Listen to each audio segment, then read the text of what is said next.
Disney's Moana, Chapter 5. Moana jerked back and forth, her lungs burning, her mind dizzy. Suddenly, everything came into sharp focus for her. Reaching out, she searched until her fingers wrapped around the hard, sharp shape of a rock. She quickly smashed it down on the coral near her foot, splintering the coral into pieces and freeing her foot. Kicking fiercely, Moana surfaced with a relieved gasp. She let the tide roll her toward the beach, pulling the pieces of the boat, including the outrigger, on which Pua was still perched, behind her. She had never been so thankful to feel land under her as when the sandy bottom of the shallows rubbed against her toes. Planting the balls of her feet, she trudged up the shore, pausing to lift Pua down from the remnants of the outrigger. Unaware of what a close call that had been and already over the trauma of being in the water, Pua happily nuzzled her face. Moana set him on the sand and he trotted off to chase some seagulls. She couldn't share her friend's clueless happiness. Her foot throbbed, and glancing down, she saw a thin trickle of blood winding into the sand. How was she going to explain the injury? As the tide washed more of the wreckage onto shore next to her, she was struck by an even worse thought.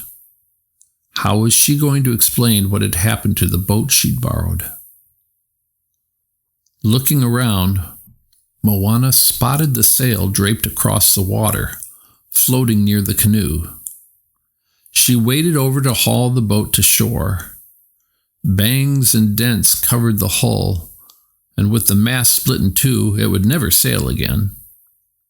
Stupid, Moana berated herself under her breath. What had made her think that she, an untrained sailor, should be the one to go beyond the reef and look for fish? Maybe her parents were right. The ocean was too dangerous. The thought of her parents made Moana's stomach twist. She couldn't imagine how they would react if they found out what she had attempted, especially in light of the story her mother had shared with her earlier. Something rustled in the bushes along the tree line. Someone was coming.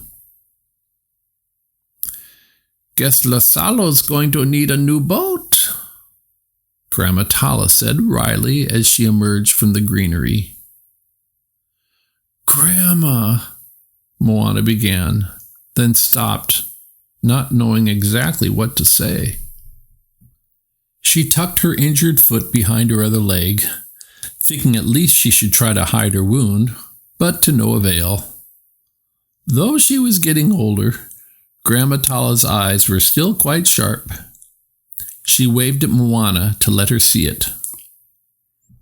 Moana sat on the sand and let her grandmother examine her foot. Then Gramma Tala slowly fetched some leaves.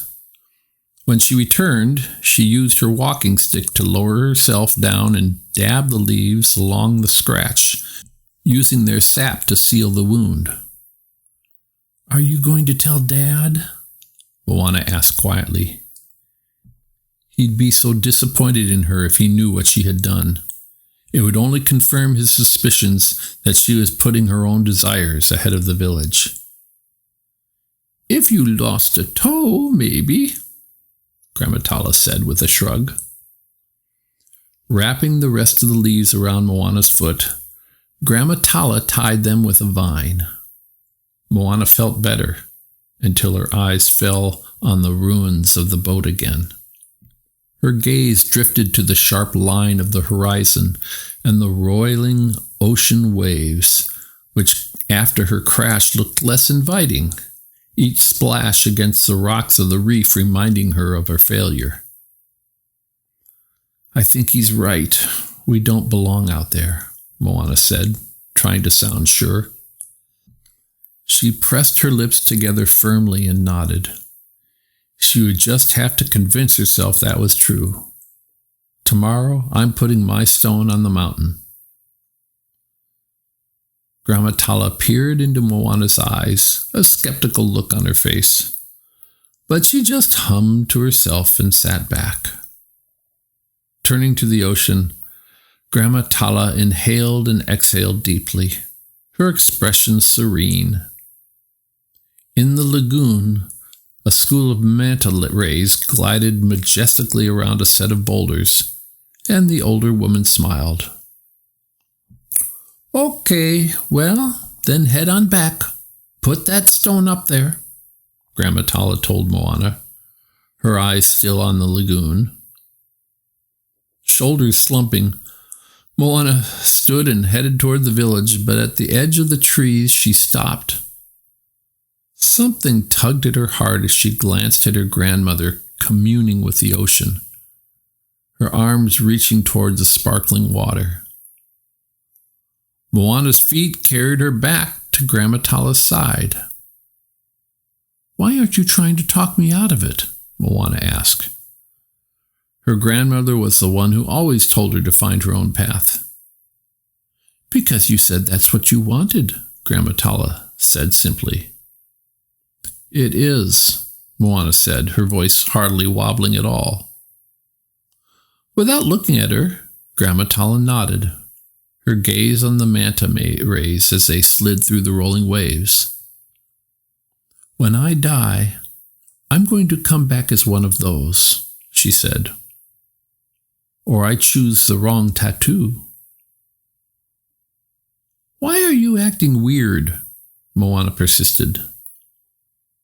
A half smile crept across Gramma Tala's face. "I'm the village crazy lady. That's my job." Moana had never thought of her grandmother as crazy, no matter what anyone else believed. She loved her fiercely and was always in awe of how Gramma Tala knew her own heart so well and was fearless in following where it led her. Gramma Tala always had something smart and encouraging to say, and right then, the way her lips were pursed, it almost seemed as though she was holding back from saying more. "If there's something you want to tell me, just tell me," Moana said. She waited, then added hopefully, "Is there something you want to tell me?" Slowly standing, Gramma Tala leaned toward Moana and whispered in her ear, "Is there something you want to hear?" Without further explanation, she hobbled away. What could Gramma Tala have meant? Where was she going? Intrigued, Moana hurried after her, catching up as Gramma Tala reached a pile of jagged lava rocks at the edge of the shore. Picking her way over the slippery stones, Gramma Tala never wavered, not even when water splashed over the rim and lapped against their ankles. She merely planted her walking stick more firmly and curled her toes around the rocks, moving slowly but steadily. After some time, Gramma Tala stopped, resting on a boulder next to the cliff face, and turned to Moana. "You've been told all our people's stories, but one," she said, using her walking stick to lift aside a curtain of vines. Several large rocks were stacked behind it, blocking what looked like the entrance to a tunnel. First, the fact that her father had once sailed beyond the reef, and now this? What other secrets will I learn today? Moana wondered. Gramma Tala poked the end of her walking stick under one of the boulders and started to heave against it. Quickly, Moana joined her, and together they shifted the stone. "What is this place?" Moana asked, still incredulous that she hadn't known it existed. "Do you really think our ancestors stayed within the reef?" Gramma Tala replied. As the last of the rocks rolled aside, a gust of cold wind shot out from the tunnel, blowing through Moana's hair. She shivered. "Ooh," Gramma Tala said excitedly, her eyes practically glowing. "What's in there?" Moana asked. "The answer." "To what?" Moana asked, wishing her grandmother would stop teasing her. "To the question you keep asking yourself. Who you are meant to be," Gramma Tala whispered. She turned away and pulled a torch and flint from her pouch, then lit the torch. "In there?" Moana wondered as her grandmother handed her the flickering torch.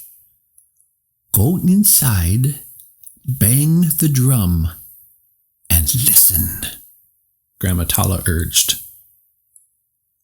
Moana gave her grandmother one last questioning look before taking the torch and stepping into the dark tunnel. Finding the floor uneven, Moana was grateful for the light as she ventured deeper into the rock.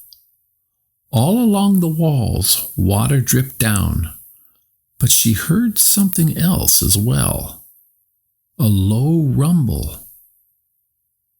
Rounding a bend, Moana edged past a wide boulder and found herself in a massive cavern, the roof 7 times her height. At one end, a waterfall spilled down into a pool before tumbling out another exit. Its crashing was what Moana had heard. "Oh, wow," she breathed. Rows and rows of ancient voyaging canoes filled the cavern. More boats than Moana had ever seen, their wooden hulls gleaming in the light of her torch. Somehow they looked as polished as if their builders had just oiled them down. But who could have built them? And what were they doing there? Moana wandered among them, awestruck at their smooth curves and tightly bound boards. The village fishing boats seemed rudimentary in contrast. Next to the pool, Moana found a smaller canoe, perfect for one person to sail. Her fingers trailed along its side and she jumped aboard, feeling its balance perfectly beneath her feet. The boom swung out and Moana noticed what was beyond it. It was unlike anything she'd ever seen. A huge boat made up of 2 canoes lashed together by an intricate series of ropes, a tree-like mast rising from each hull and a wooden deck at the center. Eager to explore, Moana climbed up to the deck. It was no ordinary fishing boat. There was room on board for 50 men. As Moana gazed around, she spotted a large log drum resting on the deck.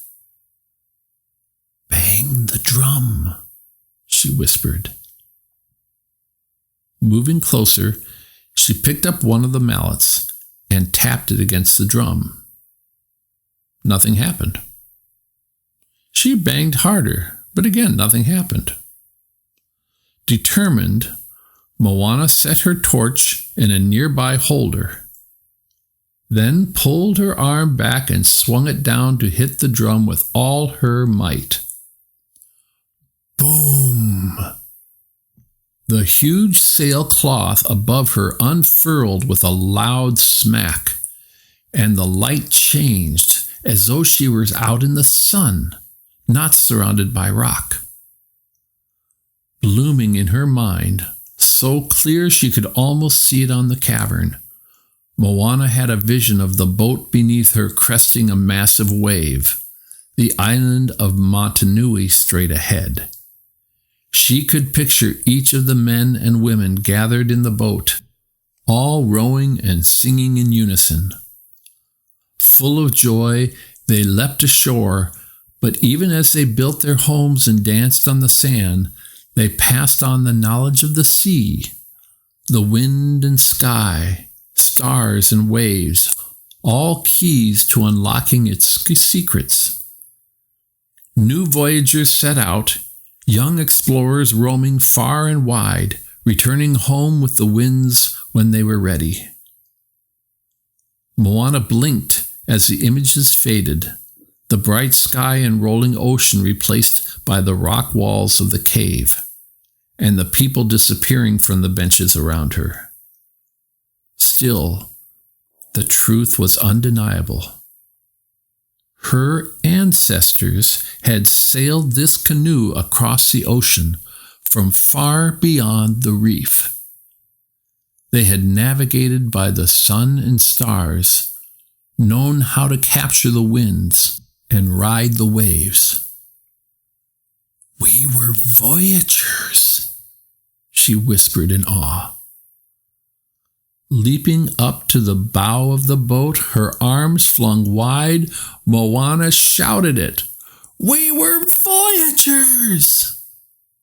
Voyagers! Voyagers!" the cave echoed back.